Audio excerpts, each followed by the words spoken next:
लेकिन अभी आते हैं हम बेसिक लॉजिक गेट्स पे।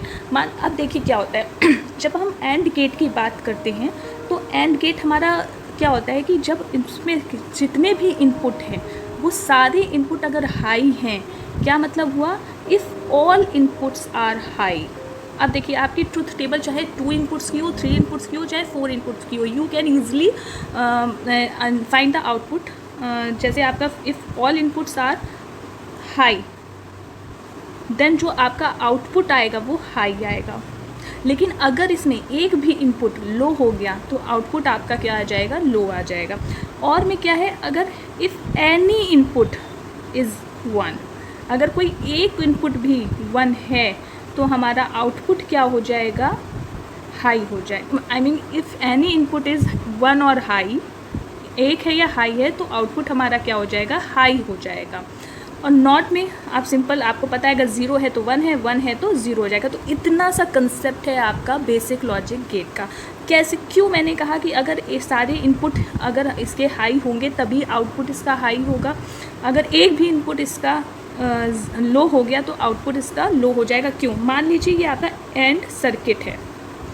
अब देखिए एंड में जो सर्किट, अगर आपने ए जो है आपका पहला ए बुलियन है, फिर अगर आपने दूसरा सर्किट लगाया तो ये जो हमारा कंस्ट्रक्शन होता है ये एंड गेट का होता है।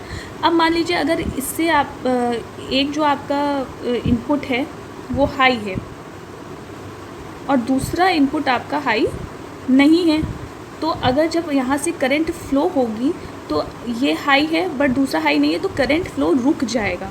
दैट मीन्स इसका मतलब ये हुआ कि एंड में आपका दोनों इनपुट हाई होने चाहिए आउटपुट को हाई करने के लिए।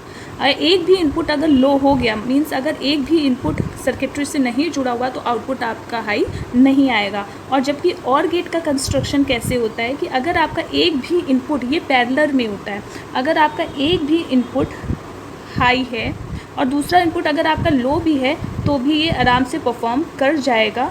तो इसमें अगर एक भी इनपुट, मतलब अगर आपका ये हाई है तो यहाँ से सर्किट गया तो एटलीस्ट एक आपका परफॉर्म कर जाएगा पूरा। तो इसमें हम आपका क्या बोलते हैं कि इसमें अगर एक भी इनपुट अगर आपका हाई है तो आउटपुट आपका हाई होगा। तो ट्रुथ टेबल हम देख लेते हैं।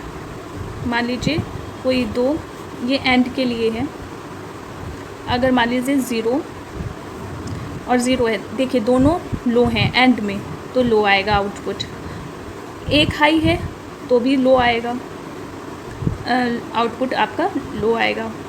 और अगर एक भी अगर आपका लो है तो आउटपुट हमेशा लो ही आना है, लेकिन अगर दोनों इनपुट हाई हैं तो आउटपुट आपका हाई आएगा। ऐसे ही 3 में भी होगा, अगर 3 में भी आप देखें तो एक भी अगर इनपुट लो है तो आउटपुट हमेशा लो आएगा, अगर सारे इनपुट हाई हैं तो आउटपुट आपका हाई आएगा।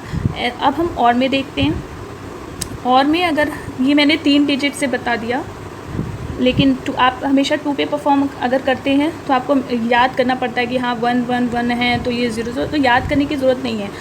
एंड में एक भी इनपुट अगर लो हुई तो आउटपुट लो हो जाएगा, इसमें ऑल इनपुट का हाई होना ज़रूरी है।